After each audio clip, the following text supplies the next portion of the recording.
Heart check. It is heart check time. Something I've been looking at is a position of service in the church. So I've done some studying about it. And the weight of serving in God's house can be heavy. It's an important assignment.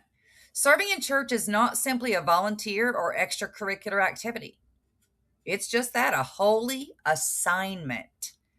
Scripture shows that anyone who served in God's presence carried responsibility, purity, accountability. They were example setting, and they carried reverence. There's a lot of biblical foundation for this, and some examples are like Psalm 100 and verse 2. Serve the Lord with gladness. Colossians 3:24 says, it is the Lord Christ you are serving. What a great reminder.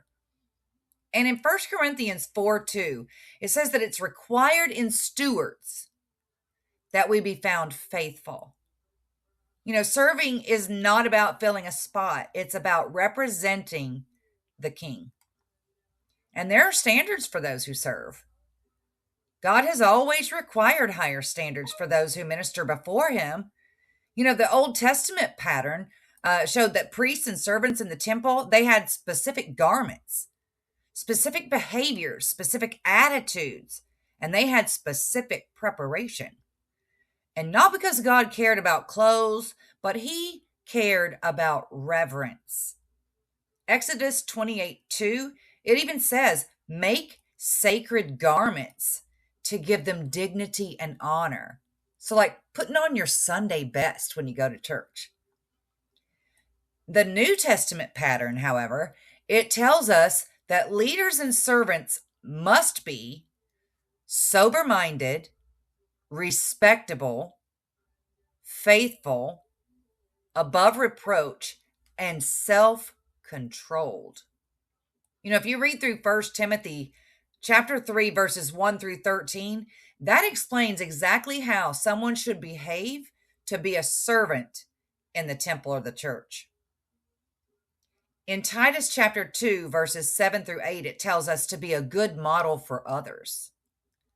In 1 Peter 5, 2 through 3, lead the other believers and be an example. Serving is not perfection, but it is responsibility.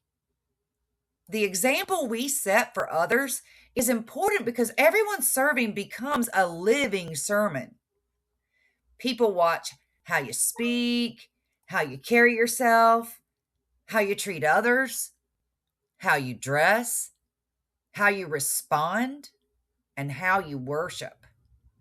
Paul said, set an example for believers in speech, conduct, love, faith, and purity.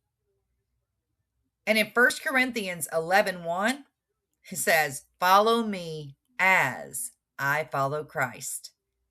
We have to all understand that serving makes us a model whether we want to be or not. Clothing communicates honor, awareness of others, awareness of God's presence, reverence, and self-control.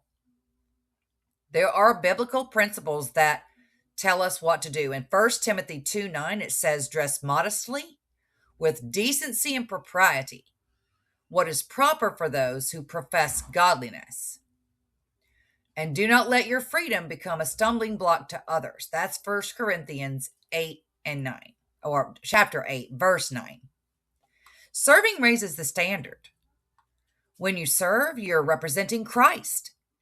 You're helping others focus on God. You're removing distractions.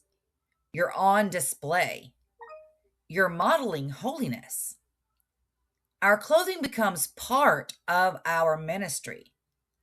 So ladies especially, we need to be careful with the length of our skirts because often we're up on stage, somewhat above the crowd, and that could become indecent in a hurry.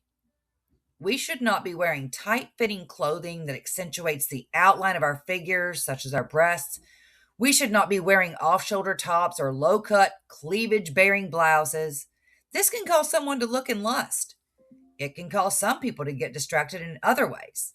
questioning us and our spirituality, in a bad headspace, so to speak. And it can also set the incorrect standard for young people or those seeking the Lord as new followers. So, friends, hang in there. Don't give up and keep checking your heart.